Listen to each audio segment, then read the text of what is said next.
안녕하세요. 멋진 아재입니다.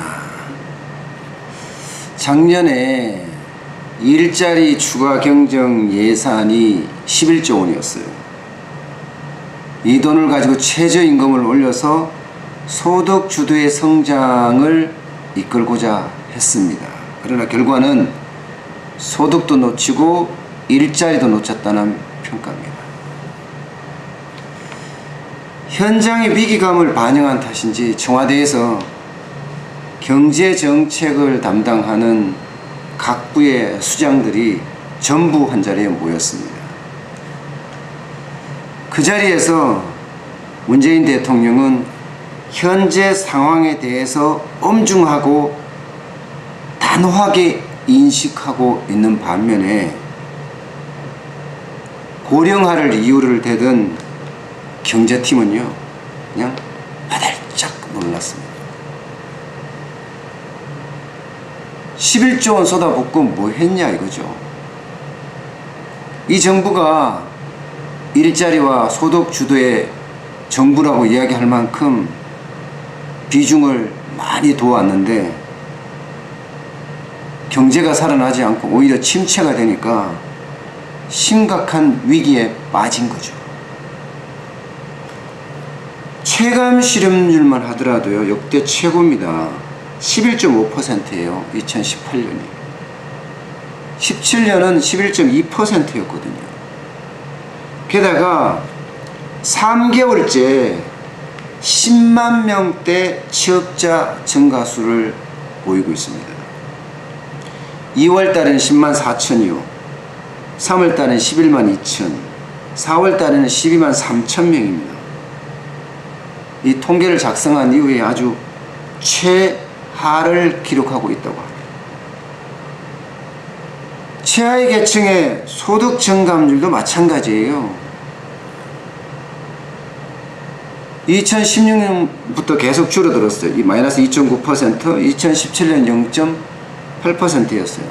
물론 마이너스고요. 18년에는요 마이너스 8%예요.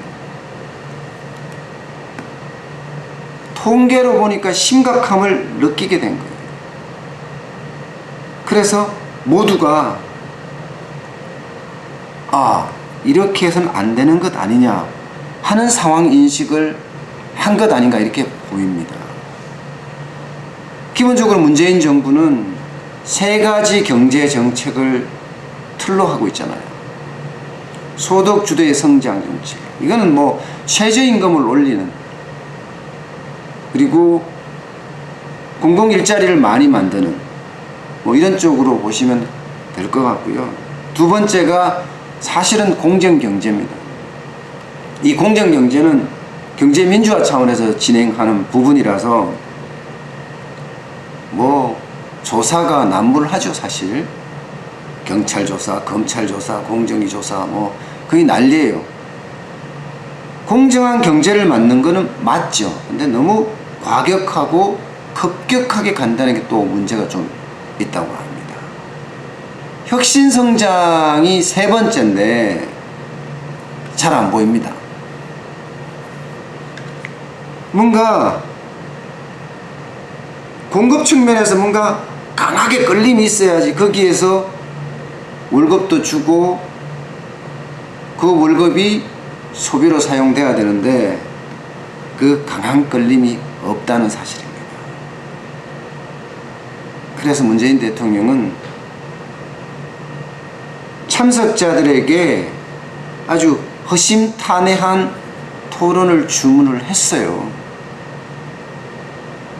그리고 그 내용에 보면 대부분의 참석자들은 최저임금 인상에 대한 이야기는 물론 나왔고요. 그 다음에 자영업자와 건설 경기가 부진해서 그렇다. 물론 고령화도 있다 해서 고령화를 맨 앞에다 놨습니다. 아직도 상황에 대한 인식이 부족하던 것 아니냐. 거기에다가 이제 1년이 지났으니까 성과를 보려면 좀 더 기다려야 된다는 말까지 덧붙였습니다. 글쎄요, 아직도 현장에 대한 인식이 좀 부족한 것 아닌가 보입니다. 저도 오미래 소고기 국밥이란 국밥집을 운영하고 있는데 주변 상인들과 이야기를 해보면 기본적으로는 있는 사람 내보내고 내가 직접 일한다예요. 자영업자 소상공인만 하더라도 600만 명이 넘습니다. 소상공인만 하더라도 306만 명이라고 해요. 여기에서 한 사람만 내보내도 고용은 심각하게 악화가 될 수밖에 없는 상황인데 왜 인식을 못할까요? 그러면 영세 소기업, 중소기업은 어때요? 마찬가지예요. 최저임금 인상 허덕대고 있는 거 분명합니다.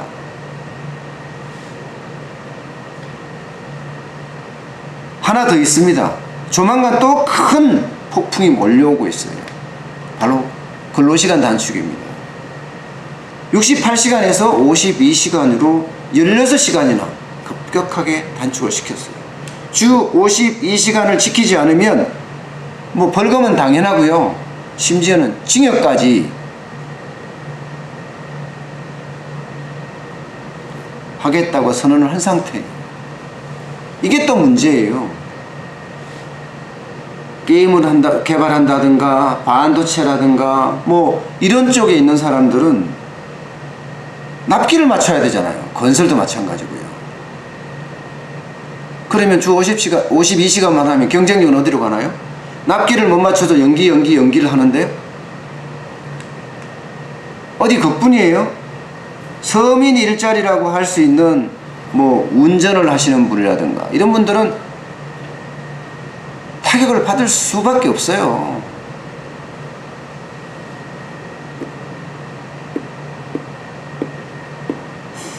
그런데 대책이고 시행이고 이게 또 걱정이 되는 거예요. 뭔가 기업에 활력을 줘서 기업이 팡팡 돌아갈 수 있게끔 혁신성장에 힘을 실어줘서 기업이 고용을 많이 늘리게끔 이런 방향으로 가야 되는데 그게 아니라 또 공공일자리 늘리고 기업 세금으로 혈세죠.